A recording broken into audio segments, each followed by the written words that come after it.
Hello guys, welcome to doctor BPSC. Doctor BPSC channel में आपका स्वागत है। हम लोग केजीएस आईएएस के टेस्ट को देख रहे थे। ये संबंधी टेस्ट बीपीएससी से जुड़े हुए हैं और ये टेस्ट संख्या 11 है। जहाँ तक विषय की बात है तो ये मॉडर्न हिस्ट्री से जुड़े हुए प्रश्न दिए गए हैं। हम लोगों ने टेस्ट 11 के पार्ट 1 में क्वेश्चन नंबर 1 से लेकर क्वेश्चन नंबर 75 तक देखा था। इसके अलावा हम लोग पार्ट 2 में 76 से लेकर 150 तक देखेंगे। पहले हर टेस्ट का 3 पार्ट लाया जाता था, जिसमें 1 से लेकर 50 प्रश्न, फिर 51 से 100 प्रश्न और फिर 101 से 150 प्रश्न हुआ करते थे।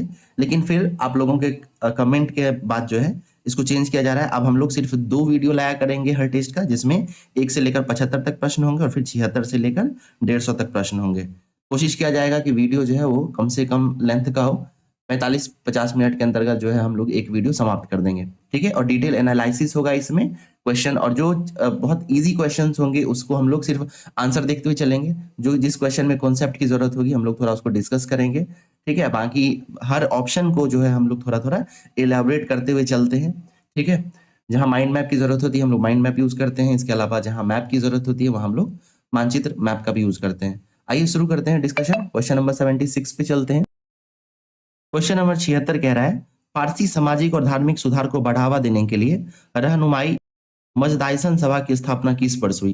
तो रहनुमाई मजदाइसन सभा की स्थापना जो है वो वर्ष 1851 में होती है, ठीक है। और इसका जो स्थापना है वो बम्बई में होता है और कुछ नेता इससे जुड़े हुए थे, जैसे दादा भाई नेरोजी, नेरोजी फरदून जी, ठीक है। और इसका उद्देश्य क्या था? तो इसका उद्देश्य था फारसी समुदाय में पारंपरिक सामाजिक प्रथाओं में सुधार करना, शिक्षा को प्रोत्साहित करना और तर्कसंगत सोच को बढ़ावा देना।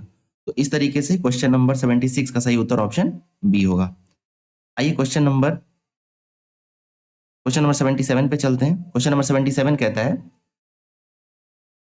निम्नलिखित में से ऐतिहासिक घटनाओं और संधियों का कौन सा युग्म सुमेलित नहीं है? ठीक है, तो हमें गलत युग्म को पहचानना है। पहला है आंग्ल तिब्बत युद्ध। तो जहां तक आंग्ल तिब्बत युद्ध के बारे में कहा जा रहा है तो ये लहासा की संधि से जो है समाप्त हुआ था, तो ये बिल्कुल सही है। दूसरा है द्वितीय आंग्ल अफगान युद्ध। तो द्वितीय आंग्ल अफगान युद्ध जो है ये गंडमक की संधि से, जो कि 1879 में हुआ था, ठीक है, तो बिल्कुल सही है। ऑप्शन थर्ड है आंग्ल बर्मा युद्ध, यानी प्रथम बर्मा युद्ध। तो ये ध्यान देंगे यान्डबू की संधि से, जो कि 1826 में हुआ था, इससे समाप्त हुआ था। और अगला है आंग्ल भूटान युद्ध। तो आंग्ल भूटान युद्ध जो है ये सिंचुआन की संधि से समाप्त हुआ था, सुगौली की संधि से नहीं, ठीक है। सुगौली की संधि से जो है ना नेपाल युद्ध, आंग्ल नेपाल युद्ध समाप्त हुआ था। और जहां तक आंग्ल भूटान युद्ध की बात है तो ये सिंचुला की संधि से हुआ था, ठीक है। सिंचुला की संधि जो 1865 में हुआ था। तो इस तरीके से देखा जा सकता है क्लियरली कि ऑप्शन डी जो है ये गलत दिया हुआ है, तो इसलिए हमारा सही उत्तर ऑप्शन डी हो जाएगा। क्वेश्चन नंबर 76 पे चलते हैं। बेदरा की लड़ाई में अंग्रेजों के खिलाफ किस यूरोपियन शक्ति ने युद्ध लड़ा था? तो जहां तक बेदरा के युद्ध की बात है तो इसमें जो है डच ने अंग्रेजों के खिलाफ युद्ध लड़ा था, तो इसका सही उत्तर ऑप्शन ए हो जाएगा। क्वेश्चन नंबर 79 पे चलते हैं। आत्मसम्मान आंदोलन किसने प्रारंभ किया था? तो आत्मसम्मान आंदोलन जो है वो ईवी रामास्वामी नायकर के द्वारा शुरू किया गया था। ऑप्शन ए इसका सही उत्तर है। अगला प्रश्न है क्वेश्चन नंबर 80, निम्नलिखित में से कौन ब्रिटिश इंडियन एसोसिएशन की एक सीमा थी? ठीक है, तो इसका सही उत्तर जो है ऑप्शन सी है। यह मुख्य रूप से जमींदारों और उच्च वर्ग के हितों से संबंधित था। ये ऑप्शन सी जो है इसका सही स्टेटमेंट है, ठीक है। ध्यान रखेंगे कि जो इंडियन एसोसिएशन है, ठीक है, ब्रिटिश इंडियन एसोसिएशन, इसका गठन जो है वो मुख्य रूप से जमींदार और उच्च वर्ग के हितों की रक्षा करने के लिए किया गया था, इसलिए इसका सही उत्तर ऑप्शन सी हो जाएगा। क्वेश्चन नंबर 81 पे चलते हैं। क्वेश्चन नंबर 81 कहता है, निम्नलिखित में से कौन सा या कौन से लोगों के विद्रोह का कारण था? यानी कह रहा है कि इन सब में से कौन से कारण जो थे वो विद्रोह का एक रीजन होता था, एक कारण बनता था। तो आइए देखते हैं। पहला है उपनिवेशिक भूमि राजस्व बंदोबस्त प्रणाली। बिल्कुल ये सही बात है, ये कहीं ना कहीं लोगों के विद्रोह का कारण हुआ करता था। फिर दूसरा है ब्रिटिश निर्मित वस्तुओं को आप बढ़ावा देना।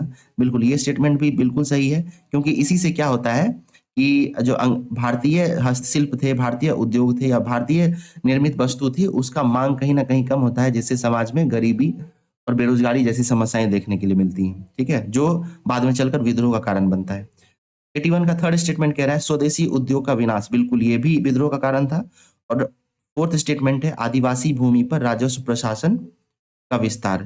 तो ये स्टेटमेंट भी बिल्कुल सही है। तो इस तरीके से हम लोग देख सकते हैं कि 1, 2, 3, 4 सभी कहीं ना कहीं विद्रोह का कारण हुआ करता था, इसलिए इसका सही उत्तर ऑप्शन डी होगा। ठीक है, तो सही उत्तर क्या है? Option D. आइए क्वेश्चन नंबर 82 पे चलते हैं। ठगों का दमन करने का दमन किसके नेतृत्व में किया गया था? तो ये कैप्टन सैलिमन थे। ठीक है, इसका सही उत्तर क्या होगा? ठगों का दमन करने के लिए कैप्टन सैलिमन को नियुक्त किया गया था। क्वेश्चन नंबर 83 देखते हैं। क्वेश्चन नंबर 83 कहता है 1857 के विद्रोह का प्रतीक क्या था? तो 1857 के विद्रोह का प्रतीक जो है वो कमल और रोटी हुआ करता था। ठीक है, कमल और रोटी। क्वेश्चन नंबर 84 है पुरंदर की संधि संधि 1776 का क्या महत्व था? तो जहां तक पुरंदर की संधि का सवाल है, ठीक है, इसका सही उत्तर होगा इसने सूरत की संधि को रद्द किया और रघुनाथ राव के दावों को मानने से इनकार कर दिया। तो ऑप्शन सी इसका सही उत्तर है। पुरंदर की संधि जो है वो 1776 में हुई थी और इसने सूरत की संधि को रद्द कर दिया था और रघुनाथ राव के दावों को त्याग दिया। इस संधि के तहत रघुनाथ राव को केवल पेंशन दी गई और पेशवा पद के दावों के लिए कोई समर्थन नहीं दिया गया, जबकि ब्रिटिशों ने कुछ क्षेत्रों पर नियंत्रण बनाए रखा, जैसे सालसेट और भरूच। ठीक है, चलिए क्वेश्चन नंबर 85 देखते हैं। क्वेश्चन नंबर 85 कहता है निम्नलिखित में से किसे विद्रोह का प्रकाश स्तंभ और डंका शाह के नाम से जाना जाता है? इस प्रश्न का सही उत्तर ऑप्शन सी है, मौलवी अहमदुल्ला शाह। ठीक है, ऑप्शन सी जो है इसका सही उत्तर होगा। इन्हें विद्रोह का प्रकाश स्तंभ और डंका शाह के नाम से भी जाना जाता है। क्वेश्चन नंबर 86 देखते हैं। क्वेश्चन नंबर 86 कह रहा है 1835 में अंग्रेजी शिक्षा अधिनियम लागू होने के समय भारत का गवर्नर जनरल कौन था? तो ये आसानी से आप बता सकते हैं, उस समय जो है लॉर्ड विलियम बेंटिक भारत के गवर्नर जनरल हुआ करते थे। ठीक है, इन्हीं के समय में 1833 का भारत शासन अधिनियम भी लाया था, गवर्नमेंट ऑफ इंडिया एक्ट 1833 भी लॉर्ड विलियम बेंटिक के समय ही आया था। क्वेश्चन नंबर 87 कह रहा है बंकिम चंद्र चट्टोपाध्याय का अर्ध ऐतिहासिक उपन्यास आनंद मठ किस विद्रोह पर आधारित है? तो ये सन्यासी विद्रोह पर आधारित था। ऑप्शन ए इसका सही उत्तर होगा। ठीक है, तो आनंद मठ जो है इसको आप दो चीज याद रखिएगा। सबसे पहला तो आनंद मठ किनके द्वारा लिखा गया है? तो इनका नाम था बंकिम चंद्र चट्टोपाध्याय। ठीक है, चलिए अगला देखते हैं क्वेश्चन नंबर 88। क्वेश्चन नंबर 88 कहता है निम्नलिखित में से कौन सा विद्रोह टीटू मीर के नेतृत्व में ब्रिटिशों के खिलाफ पहला सशक्त कृषि विद्रोह था? ठीक है, तो इसका सही उत्तर जो है वो ऑप्शन बी हो जाएगा, नरकल बेड़िया विद्रोह। ऑप्शन बी इसका सही उत्तर होगा, नरकल बेड़िया विद्रोह। ठीक है, और ये विद्रोह टीटू मीर के नेतृत्व में लड़ा गया था। चलिए क्वेश्चन नंबर 89 देखते हैं। निम्नलिखित में से विधवा पुनर्विवाह संघ के स्थापक या संस्थापक कौन थे? इसका सही उत्तर जो है वो ऑप्शन बी होगा, महादेव गोविंद रानाडे, एमजी रानाडे। ठीक है, तो ऑप्शन बी इसका सही उत्तर होगा, 89 का बी। एमजी रानाडे ने विधवा पुनर्विवाह संघ 1861 में उसकी स्थापना की थी। उन्होंने डेक्कन एजुकेशन सोसाइटी की स्थापना की थी। ठीक है, इसके अलावा पूना सार्वजनिक सभा की स्थापना की। ओके, क्वेश्चन नंबर 90 देखते हैं। कह रहा है 1854 के उड्स डिस्पैच के बारे में निम्नलिखित कथनों पर विचार कीजिए। तो 1854 का उड्स डिस्पैच जो है वो उसके बारे में देखते हैं। आइए, पहला स्टेटमेंट कहता है यह लॉर्ड कैनिंग के कार्यकाल के दौरान जारी किया गया था। तो ये स्टेटमेंट जो है गलत है। ठीक है, ये स्टेटमेंट गलत है क्योंकि ये लॉर्ड कैनिंग के नहीं बल्कि लॉर्ड डलहौजी के कार्य में हुआ था। ठीक है, 1854 में। फिर कह रहा है इसने महिलाओं की शिक्षा और शिक्षक प्रशिक्षण स्कूलों की स्थापना को प्रोत्साहित किया या प्रोत्साहन दिया। तो ये स्टेटमेंट बिल्कुल सही है। स्टेटमेंट थर्ड कहता है कि संपूर्ण भारत में शिक्षा के सभी स्तरों के लिए अंग्रेजी को शिक्षण माध्यम के रूप में अनुशंसित किया गया था। तो ये स्टेटमेंट जो है ये गलत है। ठीक है, क्यों गलत है? क्योंकि उड्स डिस्पैच ने उच्च शिक्षा के लिए शिक्षा के माध्यम के रूप में अंग्रेजी की सिफारिश की थी, लेकिन उन्होंने प्राथमिक स्तर पर स्थानीय भाषाओं के उपयोग किए जाने की ही वकालत की थी। ठीक है, तो इस तरीके से हमसे जो है गलत स्टेटमेंट पूछ रहा है। तो 1 और 3 गलत है, इसलिए हमारा सही उत्तर क्या होगा? 1 और 3, ऑप्शन ए इसका सही उत्तर होगा। क्वेश्चन नंबर 91 देखते हैं। 91 क्या कह रहा है? 1857 के विद्रोह के समय पटना के कमिश्नर कौन थे? तो पटना के कमिश्नर जो थे विलियम टेलर। ठीक है, इन्हीं के नाम पर टेलर रोड रखा गया है नाम। ठीक है, क्वेश्चन नंबर 92 देखते हैं। क्वेश्चन नंबर 92 कह रहा है 1784 में जब कलकत्ता में एशियाटिक सोसाइटी की स्थापना हुई तब बंगाल का गवर्नर जनरल कौन था? तो एशियाटिक सोसाइटी की स्थापना के समय बंगाल का governor general Lord Warren Hastings थे। ठीक है, Lord Warren Hastings. Question number 93 है, लेडी ऑफ द लेक कविता किसने लिखी थी? तो लेडी ऑफ द लेक कविता जो है ये सरोजनी नायडू के द्वारा लिखा गया था। ठीक है, सरोजनी नायडू इसका सही उत्तर होगा। क्वेश्चन नंबर 94 देखते हैं, निम्नलिखित में से किसे स्वर्ग से उतरा सेना नायक के रूप से जाना जाता था? तो ये जो ऑप्शन है बी इसका सही उत्तर होगा। रॉबर्ट रॉबर्ट क्लाइव को जो है स्वर्ग से उतरा सेना नायक कहा जाता था।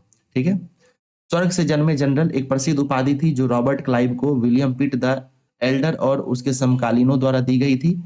यह उपाधि क्लाइव को सैन्य कुशलता और भारत में अंग्रेजी सत्ता स्थापित करने में उसकी सफलता के कारण दी गई थी, विशेष रूप से प्लासी की लड़ाई के बाद जो दर्शाने के लिए प्रयुक्त की गई थी। ठीक है ना, तो ध्यान देंगे कि रॉबर्ट क्लाइव जो था उसे स्वर्ग से उतरा सेना नायक भी कहा जाता था। क्वेश्चन नंबर 95 है, क्वेश्चन नंबर 95 कहता है, निम्नलिखित में से भारत के कौन कौन से रियासती राज्य ब्रिटिशों द्वारा हड़प नीति के तहत विलीन किए गए थे? आइए देखते हैं। सबसे पहले तो समझिए कि हड़प नीति किसके द्वारा लाया गया था? तो लॉर्ड डलहौजी के द्वारा लाया गया था।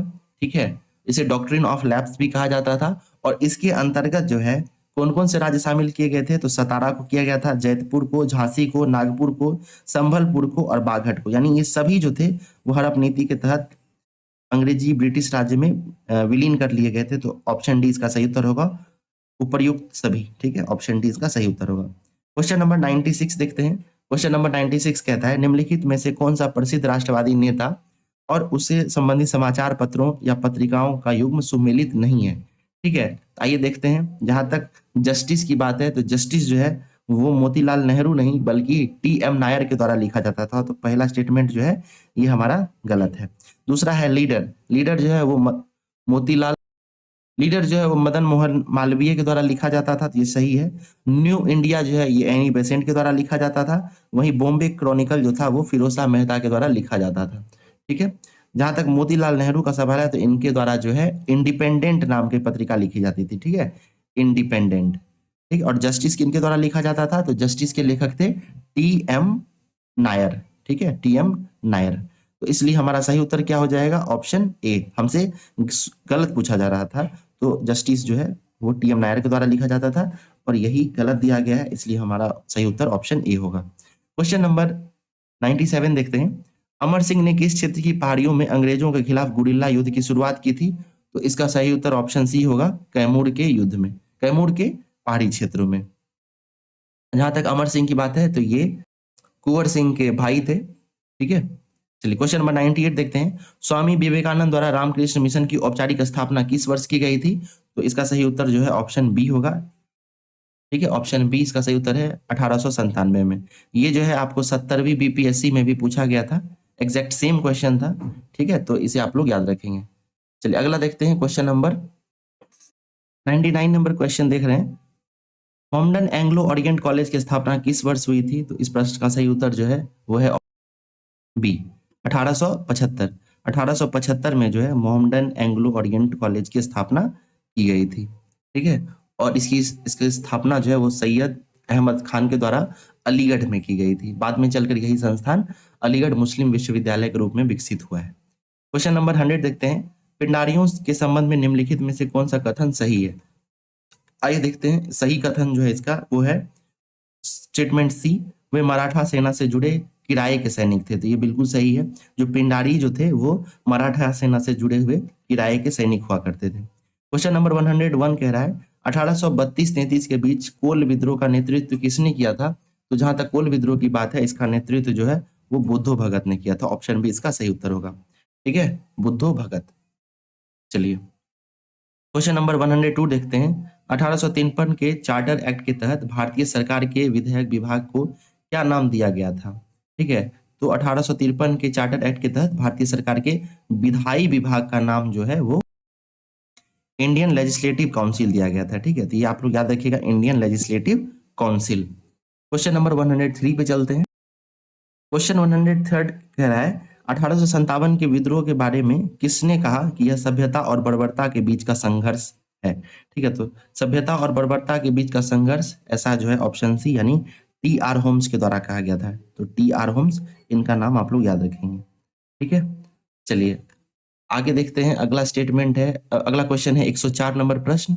104 नंबर प्रश्न कहता है, तहजीब उल अखलाक पत्रिका जिसकी स्थापना सैयद अहमद खान ने की थी, के माध्यम से किस आंदोलन को प्रोत्साहित किया गया था? ठीक है, सबसे पहले 2 चीज़ याद रखिएगा। सबसे पहले तहज़ीब उल अखलाक पत्रिका, इसके संपादक या इसकी लेखक कौन थे? तो सर सैयद अहमद खान, ठीक है? सर सैयद अहमद खान। और ये किस आंदोलन से जुड़ा हुआ था? तो इसका सही उत्तर जो है ऑप्शन बी, अलीगढ़ आंदोलन से, ठीक है? तो अलीगढ़ आंदोलन ज़रूर याद रखिएगा, ऑप्शन बी इसका सही उत्तर होगा। किस मुगल सम्राट ने तो वो मुगल सम्राट जिन्होंने इलाहाबाद की संधि पर हस्ताक्षर किया था, वो थे शाह आलम द्वितीय, ऑप्शन बी इसका सही उत्तर होगा। ठीक है, जहाँ तक इलाहाबाद की संधि का अ, सवाल है, और ये बहुत बेहद ही महत्वपूर्ण घटनाक्रम है भारतीय इतिहास में, ठीक है? और ये जो है आपको 1765 ईस्वी में होता है, ठीक है? 2 इलाहाबाद की संधि होती है, एक अवध के नवाब के साथ और एक अ, म मुगल सम्राट के साथ, ठीक है? एक 12 अगस्त को और एक 16 अगस्त को, तो ये सब आप याद रखिएगा, पूछा जा सकता है। चलिए अगला प्रश्न है, ईस्ट इंडिया कंपनी के किस अधिकारी ने यह टिप्पणी की थी कि भारतीय शासक और प्रमुख उस तूफान के ब्रेकवाटर यानी अवरोध के रूप में कार्य कर रहे थे, जो अन्यथा हमें एक बड़ी लहर में बहा ले जाता, ठीक है? तो क्वेश्चन नंबर 106 इसका सही उत्तर क्या है? ऑप्शन ए, लॉर्ड कैनिंग के द्वारा जो है ये स्टेटमेंट दिया गया था, ठीक है? स्टेटमेंट क्या है? एक बार फिर से सुन लीजिए। ठीक है, स्टेटमेंट है कि उस तूफान के ब्रेकवाटर अवरोध के रूप में कार्य कर रहे थे, जो अन्यथा हमें एक बड़ी लहर में बहा ले जाता, ठीक है? तो ये किसके द्वारा कहा गया था? ये जो है आपको लॉर्ड कैनिंग के द्वारा कहा गया था। लॉर्ड कैनिंग 1857 के जो क्रांति हुई थी, 1857 क्रांति, उस दौरान भारत के गवर्नर जनरल हुआ करते थे। ठीक है, क्वेश्चन नंबर 107 देखते हैं। क्वेश्चन नंबर 107 कहता है, 1876 में प्रथम आंग्ल सिख युद्ध की समाप्ति किस संधि से हुई? तो इस प्रश्न का सही उत्तर ऑप्शन सी है, लाहौर की संधि, ठीक है? लाहौर की संधि के द्वारा प्रथम आंग्ल सिख युद्ध समाप्त हुआ था। क्वेश्चन नंबर 108 देखते हैं, भारतीय कारखाना अधिनियम में महिलाओं के कार्य के घंटे को विनियमित करने वाले प्रावधान पहली बार किस वर्ष शामिल किए गए थे? तो इस प्रश्न का सही उत्तर जो वो है ऑप्शन बी, 1891, ठीक है? चलिए, 1891 का जो भारत फैक्ट्री अधिनियम था, उसके द्वारा जो है महिलाओं के कार्य करने के घंटे को बढ़ाया गया था या उसको विनियमित किया गया था, ठीक है? चलिए क्वेश्चन नंबर 109 देखते हैं। देवबंद में दारुल उलूम की स्थापना किस वर्ष हुई थी? ठीक है? तो इस प्रश्न का सही उत्तर जो है ऑप्शन बी होगा, 1866 में, ठीक है? दारुल उलूम देवबंद आंदोलन का केंद्र, इस्लामी विद्वानों को प्रशिक्षित करने और रूढ़िवादी इस्लामी शिक्षाओं को पुनर्जीवित करने के लिए 1866 में सहारनपुर जिले, जो कि संयुक्त प्रांत में था, उसमें स्थापित किया गया था। तो ठीक है, इस प्रश्न का सही उत्तर क्या होगा? 1866। क्वेश्चन नंबर 110 देखते हैं। क्वेश्चन नंबर 110 है, निम्नलिखित में से कौन ब्रह्मनाचे कसब पुस्तक से संबंधित है? ठीक है, तो इस प्रश्न का सही उत्तर ऑप्शन सी होगा, ज्योतिबा फुले। ज्योतिबा फुले के द्वारा ये पुस्तक लिखा गया था, ठीक है? चलिए क्वेश्चन नंबर 111 देखते हैं। क्वेश्चन नंबर 111 कहता है, किस संधि के तहत पेशवा बाजीराव द्वितीय ने सूरत और बड़ौदा पर अपना दावा त्यागने पर सहमति जताई थी? तो इसका सही उत्तर जो है ऑप्शन सी है, बसीन की संधि, ठीक है? बेसिन की संधि के द्वारा जो है पेशवा बाजीराव द्वितीय ने सूरत और बड़ौदा पर अपना दावा त्यागने की सहमति जताई थी। क्वेश्चन नंबर 112 देखते हैं। क्वेश्चन नंबर 112 कहता है कि किस रूढ़िवादी बंगाली नेता ने सामाजिक सुधारों का विरोध करते हुए धर्म सभा की स्थापना की थी? तो इसका सही उत्तर क्या है? ऑप्शन बी, राधाकांत देव। राधाकांत देव ने धर्म सभा की स्थापना की थी, ठीक है? याद रखेंगे आप लोग, धर्म सभा। क्वेश्चन नंबर 113 देखते हैं, निम्नलिखित में से कौन सा व्यक्ति मुगल सम्राट जहांगीर के दरबार में आया था? ठीक है, तो देखिए ये कूट वाला प्रश्न है, तो आइए देखते हैं, ठीक है? सर थॉमस रो ये बिल्कुल आए थे, ये 1615 ईस्वी में आए थे। वहीं विलियम हॉकिंस की बात करेंगे तो ये 1609 में आए थे। ये दोनों जो है आपको मुगल सम्राट जहांगीर के दरबार में आए थे, ठीक है? तो इस तरीके से हमारा सही उत्तर जो है वो 1 और 2 यानी ऑप्शन बी इसका सही उत्तर हो जाएगा। वहीं विलियम हेजेस की बात है तो ये औरंगजेब के काल में आए थे, ठीक है? औरंगजेब के काल में। तो इस तरह जो है 113 का सही उत्तर ऑप्शन बी हो जाएगा। क्वेश्चन नंबर 114 देखते हैं। क्वेश्चन नंबर 114 है, सरफराज खान की हत्या के लिए निम्नलिखित में से कौन सा शासक उत्तरदायी था? तो इसका सही उत्तर क्या है? ऑप्शन ए, अलीवर्दी खां, ठीक है? अलीवर्दी खां जो है वो सरफराज खान की हत्या से संबंधित था। अलीवर्दी खान ने 1740 में गिरिया की लड़ाई में सरफराज खान को हराकर और उसे मारकर बंगाल का नवाब बनने का रास्ता बनाया। ठीक है, उसके बाद सरफराज खान मुर्शिद कुली खां का पौत्र था और अलीवर्दी खान द्वारा सत्ता हथियाने से पहले वह बंगाल का नवाब था। क्वेश्चन नंबर 115 देखते हैं। क्वेश्चन नंबर 115 कह रहा है, निम्नलिखित में से किस अधिनियम के तहत भारत के गवर्नर जनरल को पहली बार वाइसराय की उपाधि दी गई? ठीक है, तो पहली बार जो है वाइसराय की उपाधि भारत सरकार अधिनियम 1858 के द्वारा दी गई थी। ठीक है, तो इसका सही उत्तर क्या होगा? Option C. क्वेश्चन नंबर 116 देखते हैं। 116 कहता है, वह भारत के चौथे वाइसराय थे जिनकी हत्या उसके कार्यकाल के दौरान अंडमान और निकोबार द्वीप समूह में एक दोषी द्वारा उस समय कर दी गई जब वे दौरे पर थे। उनके कार्यालय में उनके कार्यकाल में ही ब्रिटिश काल के दौरान भारत में पहली जनगणना की गई थी। तो देखिए ये स्टेटमेंट जो है ना लॉर्ड मेयो के संबंध में है। लॉर्ड मेयो जब भ्रमण के लिए है ना अंडमान और निकोबार पे थे, तो वहीं पर जो है उनकी हत्या कर दी गई थी। ठीक है, तो लॉर्ड मेयो जो है इसका सही उत्तर होगा। क्वेश्चन नंबर 117 कहता है, निम्नलिखित युग्मों और संबंधित गवर्नर जनरल पर विचार कीजिए जिनके कार्यकाल में वे लड़े गए थे। ठीक है, तो क्वेश्चन नंबर 170 का जो है हम लोग मिलान करके देखते हैं। प्रथम आंग्ल सिख युद्ध, तो प्रथम आंग्ल सिख युद्ध जो है ये लॉर्ड हार्डिंग के कार्यकाल के दौरान लड़ा गया था। तो ये स्टेटमेंट बिल्कुल सही है। जहां तक प्रथम आंग्ल सिख युद्ध का सवाल है, तो ये 1845 से लेकर 1846 के दौरान लड़ा गया था, 1845-46 में। फिर कह रहा द्वितीय आंग्ल मराठा युद्ध, तो द्वितीय आंग्ल मराठा युद्ध जो है ना लॉर्ड वेलेजली के काल में हुआ था। ठीक है, और कार्यकाल क्या था युद्ध का? 1803 से लेकर 1805 तक चला था। ठीक है, सेकंड भी सही है। और तृतीय आंग्ल मैसूर युद्ध की बात करें तो ये जो है लॉर्ड कार्नवालिस के काल में था, वारेन हेस्टिंग्स के काल में नहीं हुआ था। ठीक है, तो ये हमारा गलत है। तृतीय आंग्ल मैसूर युद्ध के बारे में बात करेंगे तो ये जो था 1990 से लेकर 92 तक चला था, 1790 से लेकर 1792 तक। तो ये तृतीय गलत है, 1 और 2 सही है, इसलिए इसका सही उत्तर क्या होगा? केवल 2। कितने सुमेलित हैं? केवल 2 सुमेलित हैं। क्वेश्चन नंबर 118 देखते हैं, निम्नलिखित में से किसने 1872 में पटना में बिहार हेराल्ड की शुरुआत की थी? तो बिहार हेराल्ड की शुरुआत गुरु प्रसाद सेन के द्वारा 1872 में की गई थी। ठीक है, ये समाचार पत्र था। ठीक है, चलिए क्वेश्चन नंबर 119 देखते हैं, आंग्ल नेपाल युद्ध निम्नलिखित में से किस संधि पर हस्ताक्षर के साथ समाप्त हुआ? इसका सही उत्तर ऑप्शन बी है, सुगौली की संधि। जहां तक सुगौली की संधि का सवाल है, ये साल 1816 जो है हुआ था। क्वेश्चन नंबर 120 देखते हैं। क्वेश्चन नंबर 120 कहता है, 1857 के विद्रोह के दौरान ब्रिटिश उपनिवेशिक शासकों की तीखी आलोचना के लिए कौन सा भारतीय समाचार पत्र विशेष रूप से प्रसिद्ध था? तो इस प्रश्न का सही उत्तर जो है ऑप्शन सी होगा, द हिंदू पेट्रियार्क। ठीक है, द हिंदू पेट्रियार्क। और इनके संपादक कौन थे? तो गिरीश चंद्र घोष थे। ठीक है, इसकी शुरुआत कब हुई थी? 1853 के दौरान हुई थी। 1857 के विद्रोह के दौरान यह अखबार ब्रिटिश शासन की निर्भीक आलोचना के लिए प्रसिद्ध हुआ था। चलिए क्वेश्चन नंबर 121 देखते हैं, प्रथम आंग्ल वर्मा युद्ध जो कि 1824 से लेकर 1826 के भारत के किस गवर्नर जनरल के कार्यकाल के दौरान लड़ा गया था? तो प्रथम आंग्ल वर्मा युद्ध जो है वो किसके शासनकाल के दौरान लड़ा गया था, ऐसा पूछा जा रहा है। इस प्रश्न का सही उत्तर जो है ऑप्शन बी होगा, लॉर्ड एमहर्स्ट के दौरान। ठीक है, इनके कार्यकाल के दौरान जो है ये युद्ध लड़ा गया था। क्वेश्चन नंबर, अच्छा जहां तक ये आंग्ल वर्मा युद्ध का सवाल है, तो ये जो है आपको यांडू की संधि के साथ जो कि 1826 में हुआ था उससे समाप्त हुआ था। तो ये भी आप लोग याद रखेंगे। क्वेश्चन नंबर 122 क्या कह रहा है, बंगाल के किस नवाब का संबंध 1756 की ब्लैक होल त्रासदी के नाम के प्रसिद्ध घटना से जुड़ा हुआ है? ठीक है, तो ये जो थे वो थे सिराजुद्दौला। ठीक है, सिराजुद्दौला के शासनकाल के दौरान ये हुआ था। चलिए अगला प्रश्न देखते हैं।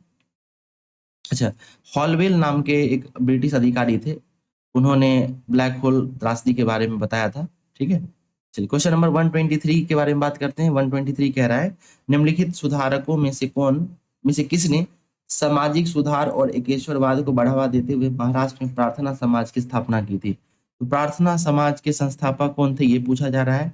इसका सही उत्तर क्या होगा? इसका सही उत्तर होगा ऑप्शन ए, आत्माराम पांडुरंग। ठीक है, आत्माराम पांडुरंग। क्वेश्चन नंबर 124 देखते हैं, मुगल सम्राट देखिए ये प्रश्न जो है ना एक स्टेटमेंट वाला है, ठीक है, और कहा जा रहा है कि ये स्टेटमेंट जो है किससे संबंधित है। आइए पढ़ के देखते हैं पहले। कह रहा है कि यह मुगल सम्राट एक बिखरे हुए और अपेक्षाकृत छोटे मुगल साम्राज्य का उत्तराधिकारी बना। उसके शासनकाल में दो निर्णायक युद्ध लड़े गए, पानीपत का तीसरा युद्ध और बक्सर की लड़ाई। तो देखिए पानीपत का तीसरा युद्ध और बक्सर की लड़ाई किसके दौरान लड़ा गया था, किसके शासनकाल के दौरान? तो ये ऑप्शन सी सही है, शाह आलम द्वितीय के शासनकाल के दौरान ये लड़े गए थे। इसका सही उत्तर ऑप्शन सी हो जाएगा, शाह आलम द्वितीय। क्वेश्चन नंबर 125 देखते हैं। निम्नलिखित घटनाओं को कालक्रम है ना उसमें व्यवस्थित करना है। तो सबसे पहला है रॉयल टाइटल एक्ट, ठीक है। तो रॉयल टाइटल्स एक्ट जो है ये 1876 ईस्वी में आया था। इसके बाद है वर्नाकुलर प्रेस एक्ट, तो ये 1878 के दौरान हुआ है। फिर इल्बर्ट विल जो है ये 1883 के दौरान हुआ था। वहीं उड्स डिस्पैच जो है ये सबसे पहले 1854 में हुआ था, ठीक है। अब इस कालक्रम सजाएंगे, ठीक है, इस कालक्रम को अगर सजाएंगे तो 125 का सही उत्तर निकल के आएगा आपको ऑप्शन डी 4123, ठीक है। ऑप्शन डी इसका सही उत्तर होगा 4123, ठीक है। देखिए सबसे पहले कौन सा होता है, सबसे पहले आपको उड्स डिस्पैच होगा, ठीक है। उसके बाद क्या होगा सेकेंड नंबर पे, वो होगा आपको रॉयल टाइटल एक्ट। तीसरे नंबर पर होगा वर्नाकुलर प्रेस एक्ट और चौथे नंबर पर होगा इल्बर्ट बिल, ठीक है। तो इस तरीके से सही उत्तर जो ऑप्शन डी निकल के आता है। चलिए अगला प्रश्न देखते हैं। क्वेश्चन नंबर 126 कह रहा है ब्रिटिश भारत में प्रेस के संदर्भ में निम्नलिखित में से किसे भारतीय प्रेस का मुक्तिदाता कहा जाता था? ये लॉर्ड मेटकॉफ को कहा जाता है। ऑप्शन डी इसका सही उत्तर होगा, ठीक है। क्वेश्चन नंबर 127 देखते हैं। निम्नलिखित में से कौन डिप्रेस्ड क्लास मिशन सोसाइटी के संस्थापक थे? तो इसका सही उत्तर ऑप्शन सी होगा विठल रामजी सिंधे, ठीक है। विठल रामजी सिंधे के द्वारा जो है डिप्रेस्ड क्लास मिशन सोसाइटी शुरू किया गया था। क्वेश्चन नंबर 128 देखते हैं। निम्नलिखित में से भारत में बहावी आंदोलन का मुख्य केंद्र कौन सा था? तो इसका सही उत्तर ऑप्शन ए हो जाएगा पटना, ठीक है। पटना जो है वो बहावी आंदोलन का मुख्य केंद्र के रूप में उभरा था। क्वेश्चन नंबर 129 देखते हैं। निम्नलिखित में से कौन सा सालबाई की संधि जो कि 1782 में हुई थी उसका प्रावधान नहीं करता है, ठीक है। तो सालबाई की संधि याद रखिएगा साल 1782 में हुआ था, और ये जो है अंग्रेजों ने रघुनाथ राव के पेशवा पद के दावे का समर्थन करने पर सहमति जताई थी। ये स्टेटमेंट गलत है, हमसे गलत पूछा जा रहा है। तो ध्यान रखिएगा ये जो संधि थी सालबाई की संधि वो रघुनाथ राव के पेशवा की पद की सहमति नहीं करता, उसका समर्थन नहीं देता था, ठीक है। तो स्टेटमेंट बी जो है गलत है, हमारा सही उत्तर ऑप्शन बी ही होगा। क्वेश्चन नंबर 130 देखते हैं। क्वेश्चन नंबर 130 कहता है भारत की वह पहली रियासत कौन सी थी जहां चेग्याला ने शासन किया था, ठीक है, या चोग्याला। तो इसका इसका सही उत्तर क्या होगा? इसका सही उत्तर होगा ऑप्शन सी सिक्किम। चोग्याल जो है उन्होंने सिक्किम में शासन किया था, ठीक है। और 1850 के दशक में इसका शासन जो है सिक्किम के क्षेत्र पे था। 131 नंबर प्रश्न देखते हैं। 1853 में जब थाने और बॉम्बे के बीच पहली रेलवे लाइन का उद्घाटन किया गया था तब भारत के गवर्नर जनरल कौन थे? ये लॉर्ड डलहौजी थे, ठीक है। डलहौजी के काल में ही जो है भारत में रेलवे लाइन की शुरुआत हुई थी। क्वेश्चन नंबर 132 देखते हैं। कह रहा 1857 के विद्रोह के दौरान किस ब्रिटिश कमांडर की सेना को हराने के तुरंत बाद कुंवर सिंह की मृत्यु हो गई थी, ठीक है। तो अंतिम युद्ध में कुंवर सिंह ने किसे हराया था? याद रखिएगा ऑप्शन बी ली ग्रांट को, ठीक है, ली ग्रांट को। क्वेश्चन नंबर 133 देखते हैं। क्वेश्चन नंबर 133 कह रहा है कि औपनिवेशिक भारत में अंग्रेजों ने अधोमुखी निस्पंदन सिद्धांत का समर्थन क्यों किया था? तो ध्यान देंगे इसे डाउनवर्ड फिल्ट्रेशन थ्योरी भी कहते हैं। तो इसका सही उत्तर ऑप्शन सी होगा सामूहिक शिक्षा पर न्यूनतम खर्च को उचित ठहराने के लिए, ठीक है। सामूहिक शिक्षा पर न्यूनतम खर्च को उचित ठहराने के लिए अधोमुखी निस्पंदन सिद्धांत का समर्थन किया गया था। क्वेश्चन नंबर 134 देखते हैं। प्लासी का युद्ध जो कि 1757 में हुआ था वो किस मुगल सम्राट के शासन काल में लड़ा गया था? तो इसका सही उत्तर ऑप्शन बी होगा शाह आलम द्वितीय। शाह आलम द्वितीय के शासनकाल के दौरान ही जो है ये युद्ध लड़ा गया था। आलमगीर द्वितीय जहांदार शाह का पुत्र था, और ठीक है, और उसके शासनकाल जो है 1754 में वह गद्दी पे बैठा। उसने अहमद शाह अब्दाली के बार बार आक्रमणों का सामना करना पड़ा, और प्लासी की प्रसिद्ध लड़ाई उसके कार्यकाल के दौरान लड़ी गई थी, ठीक है। तो आलमगीर द्वितीय जो है उसका सही उत्तर का सॉरी आप ऑप्शन ए इसका सही उत्तर रखेंगे, आलमगीर द्वितीय। आलमगीर द्वितीय ऑप्शन ए। क्वेश्चन नंबर 135 जो है वो कह रहा है निम्नलिखित में से कौन श्वेत विद्रोह का परिणाम था। ठीक है, तो निम्नलिखित में से कौन श्वेत विद्रोह का परिणाम था, तो इसका सही उत्तर ऑप्शन बी हो जाएगा। यूरोपीय अधिकारियों को निःशुल्क यात्रा के साथ ब्रिटेन लौटने की अनुमति दी गई थी। ठीक, ऑप्शन बी इसका सही उत्तर होगा। चलिए देखिए, ये 1857 के बाद वाले श्वेत विद्रोह के बारे में कह रहा है। तो श्वेत विद्रोह 1857 के विद्रोह के बाद ईस्ट इंडिया कंपनी की यूरोपीय सेना के सैनिकों के बीच हुआ, जब उन्हें ब्रिटिश क्राउन की सेना में स्थानांतरित किया जा रहा था। विद्रोही सैनिकों की मांग थी कि या तो उन्हें एक बोनस दिया जाए या फिर सेवा से मुक्त कर दिया जाए। ठीक है, ये आप लोग याद रखेंगे। क्वेश्चन नंबर 136 देखते हैं। 136 कह रहा है निम्नलिखित में से किसे व्यापक रूप से मराठी पत्रकारिता के जनक के रूप में जाना जाता है। इसका सही उत्तर ऑप्शन सी होगा, बाल शास्त्री जाम्बेकर। ठीक है, बाल शास्त्री जाम्बेकर एक भारतीय पत्रकार, विद्वान और समाज सुधारक थे। उन्हें मराठी पत्रकारिता का जनक के रूप में भी जाना जाता है। उनका कार्य ब्रिटिश शासनकाल के दौरान भारत में व्यापक सामाजिक सुधार आंदोलन में महत्वपूर्ण योगदान के रूप में रहा। क्वेश्चन नंबर 137 देखते हैं। किस वायसराय के कार्यकाल में प्रथम अकाल आयोग का स्थापना किया गया था। तो प्रथम अकाल आयोग जो था, ठीक है, ये ऑप्शन सी लॉर्ड लिटन के शासनकाल में स्थापित किया गया था। ठीक है, और इस आयोग के अध्यक्ष कौन थे, तो सर रिचर्ड स्ट्रेची थे। ठीक है, स्ट्रेची आयोग भी कहा जाता है। क्वेश्चन नंबर 138 देखते हैं। दक्कन विद्रोह मुख्यतः किसके द्वारा किया गया था। तो दक्कन विद्रोह का जहां तक सवाल है, ये साहूकारों के विरुद्ध किसानों द्वारा किया गया था। ठीक है, दक्कन विद्रोह साहूकारों द्वारा किसानों के विरुद्ध किया गया था।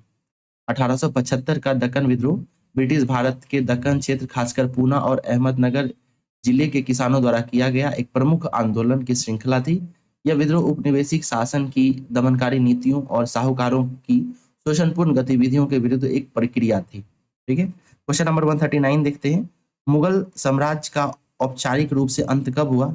तो मुगल साम्राज्य का औपचारिक रूप से अंत जो है ये 1858 में हो गया, जब भारत शासन अधिनियम 1858 घोषित किया गया था। उस समय जो है मुगल साम्राज्य था उसको औपचारिक रूप से अंत कर दिया गया। क्वेश्चन नंबर 140 कहता है हिंदू विधवा पुनर्विवाह अधिनियम पारित होते के समय भारत का गवर्नर जनरल कौन था। तो इसका ऑप्शन होगा ए सही उत्तर, लॉर्ड कैनिंग के समय जो है ये पारित किया गया था। ध्यान देंगे ईश्वरचंद विद्यासागर का जो है अहम योगदान रहा था इसमें। ठीक है, क्वेश्चन नंबर 141 देखते हैं। इल्बर्ट विल विवाद भारत के किस ब्रिटिश वायसराय के कार्यकाल के दौरान हुआ था। तो इसका सही उत्तर ऑप्शन बी होगा, लॉर्ड रिपन के दौरान हुआ था। ठीक है, लॉर्ड रिपन। क्वेश्चन नंबर 142 देखते हैं। 142 कह रहा है भारत में 1857 के विद्रोह के समय ब्रिटेन के प्रधानमंत्री कौन थे। तो उस समय जो थे लॉर्ड पामस्टन जो थे वो ब्रिटेन के प्रधानमंत्री थे। क्वेश्चन नंबर 143 है यंग बंगाल आंदोलन के संस्थापक कौन थे। तो ये थे हेनरी विवियन डेरोजियो। ठीक है, इन्होंने यंग बंगाल आंदोलन की शुरुआत की थी। 144 है निम्नलिखित संगठनों को उसकी स्थापना के वर्ष के आधार पर सही कालानुक्रम में व्यवस्थित कीजिए। तो देखते हैं, सबसे पहले पुनः सार्वजनिक सभा की बात करते हैं, तो ये 1870 के दौरान इसका गठन हुआ था।